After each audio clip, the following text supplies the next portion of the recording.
Yeah, let's talk about your new album, your debut. Very exciting. Wrestling is the title. Tell me about what the title means. I really like the word wrestling because I thought it was a super juicy word that encapsulated all of these like kind of disparate things. So there's like wrestling, the performative aspect, and then there's like the kind of like metaphorical, like wrestling, like internal kind of like struggle. And there's also kind of like a sexual aspect, which I thought was like cool. Yeah, decided kind of like early on in the writing process that it was like a really good word that kind of like tied together all of these different things that were going into the album. I read that you started making music back in high school on your parents' computer. What kind of music were you making back then? So I had a guitar, so I would play that, and then I would run it through GarageBand and add like about as many effects as I could, like so much reverb on my vocals. Yeah, I would just kind of like wail along to like two chords on my guitar. That's so great. You also moved to Perth when you were 16. I wanted to ask you how that experience of kind of, moving across the world shaped you as a person at that age. I feel like 16 is quite a intense time. Yeah, it was really difficult for me.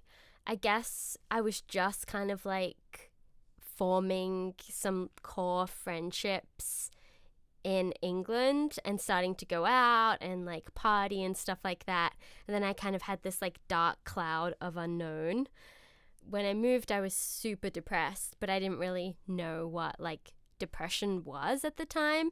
So I never really like dealt with it in constructive ways. So I feel like that kind of like kept coming back. But then once I did move and started to, make friends and like realize what an amazing place Australia was, it like everything changed and I felt super kind of like liberated and yeah, I almost like became a different person. It was weird. You've moved again. Now you're in LA, and when I listen to Drowning, you're singing about not being able to be everything you wanted to be there. And I wanted to talk about this idea of there and tell me what you're singing about when you're referencing there. I think it's not necessarily a location, but kind of like stopping myself. I never really like took time to sit with myself and really like think about personal things. I just kind of like live life day to day and never really like took the time to reflect on stuff and deal with stuff. When I first started writing, wrestling was around the time that I was starting to do that. I wanted to talk to you about collaborations because you've obviously done quite a few, and I read that you had to say no to them in order to focus on this record. And I wanted to ask how you found sticking to that boundary. I personally found it quite easy because I really love being in the studio and just like experimenting, tinkering around. How would you describe kind of like that feeling of working on your own versus, working with others? Well, I feel like lyrically, I really like to work alone. I find that I can be way more honest and write things that don't necessarily sound like cool. Whereas when I'm working with others, I do feel pressure for what I'm writing to immediately be pleasing. It's nice not to have that pressure. I think you can really hear that truth telling on the record. One of the songs that stands out to me, and a line from it is "In no good for me when you sing, I'm hungry for progress." Progress, there's so many ways that you can progress. And I wondered if there was like a specific kind of progress that you were kind of singing about in that moment, or if it was just more of a general feeling. I mean, that was like, I wrote about a very specific situation and I was kind of like getting my frustrations out on that track. I think the progress was like to move on from this situation that felt like it was kind of dragging everyone down.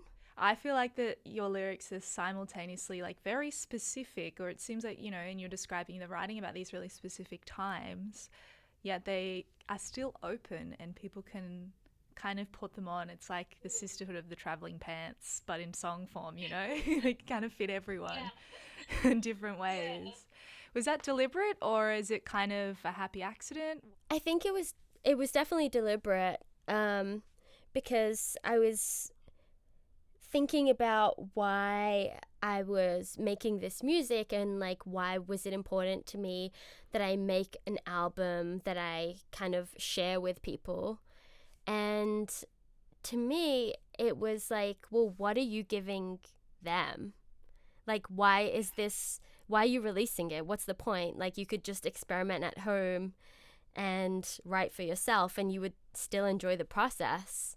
So I think I was like, okay, this track is like helping me deal with this. Maybe it will help other people deal with this. So if I make it have this kind of like universal language, hopefully someone will like listen to it and like really feel it and understand it. I love that kind of music where you can, you know, learn about the stories, but also you can flip it or, you know, wear it in a way that is also like suited to your life. And I always love that when I'm like listening to a track and like if a lyric stands out that just kind of like almost like hits me like an arrow or something, I'm like, oh, okay. And it just makes me go back to that song with like, I don't know, a different kind of awareness. Yeah, it's like my favorite thing. I noticed that Dylan your partner, jumped in to help out with the visuals. How is it working with your wife? So good. Yeah, I guess she is just super talented at so many things and brings this perspective. Like, it's so helpful because she knows me so well and knows what the project's about. You can be completely honest. You can like come up with ideas when you're like super comfortable. It doesn't need to be like a meeting where it's like, hi, and now we will talk about the artwork. It can just be like a back and forth game of like ping pong whenever you feel like it. That sounds so fun. What's the plan now, KUC KA? Can you tour in the US yet? What's the vibe? Yeah, so things are starting to open up. I just locked in a show for June, which is really exciting. Yeah, so it's just going to be like a small kind of like party, I guess. Like, I don't really want it to be like an official gig. I want it to just be like a celebration of, you know, friends, and I want to get people that I work with over here on the bill. So it's in a like little small like community run place called Junior High in LA. So that's really exciting and also like terrifying because I haven't played live for so long. Well, I'm sure you're going to crush it. You're going to be so good. And it sounds like a real community affair. So it'll probably feel like nice and warm and cozy with all your friends. And like you say, it's a celebration. It must feel so good to get the album out as well and just be like, you've done it. You're like, you know, it's out. Yeah. Yep. No more changes. No more second guessing. It's done. It's out. Yes. Yeah. Little baby. And it's great. I love it. I've been listening to it on repeat. So thank you.